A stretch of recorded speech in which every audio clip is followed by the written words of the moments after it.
the starling, and the rainbow. It was the kind of morning that painted the world in hues of gold and green, with the sun rising lazily over the hills. The air was thick with the scent of dew, and the first light glinted off the feathers of a starling perched upon a fence post. But today, something was different. Today, the starling looked up, not at the sky, but at the rainbow that stretched across the horizon, bold and beautiful, like a masterpiece drawn by the hand of nature itself. The starling had seen rainbows before, but today it was transfixed. Every color, red, orange, yellow, green, blue, indigo, violet, was a burst of brilliance against the sky.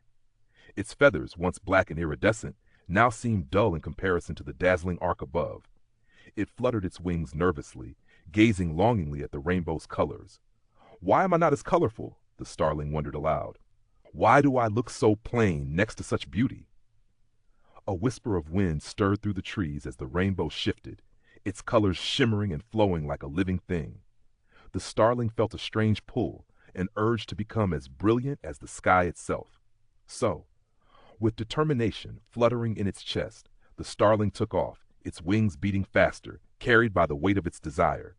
It flew higher, searching for a way to capture the colors of the rainbow. The starling had heard stories from the older birds about the magical hues that could be found in the world, and how anyone who could touch them would forever be changed. If I could only capture just one color, the starling thought, I would be as radiant as the rainbow itself.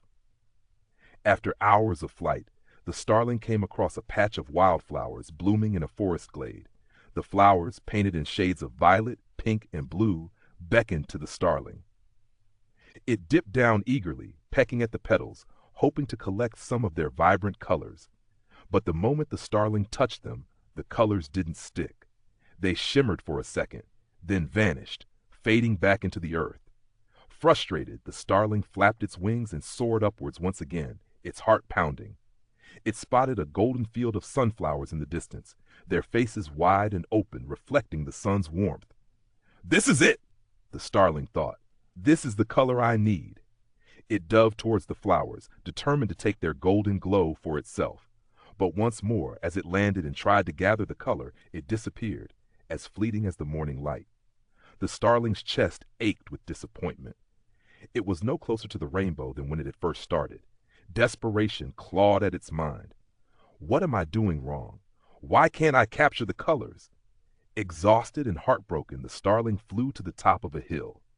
The rainbow had begun to fade as the sun rose higher, its colors softening. The starling perched on a branch, its feathers feeling heavier than ever. It glanced down at its own reflection in the rippling water below. For the first time, it saw its own beauty. The iridescent black feathers that shimmered in the sunlight were stunning, the very color of night and starlight itself. In its rush to become something else, the starling had forgotten the beauty it already possessed. The rainbow had faded, but the starling realized something powerful, that its beauty was not found in the colors it tried to capture, but in the uniqueness of who it was. The starling was beautiful because it was itself, not because it could imitate another. With a final look at the horizon, the starling took flight once more, this time soaring with a renewed sense of purpose. It no longer needed the colors of the rainbow to feel complete. It was perfect as it was. And as it flew, its wings beat in rhythm with the rising sun, glowing ever so brightly, its true beauty shining, not from borrowed colors, but from within. If you enjoyed this story, don't forget to like, share, and subscribe to help our channel grow.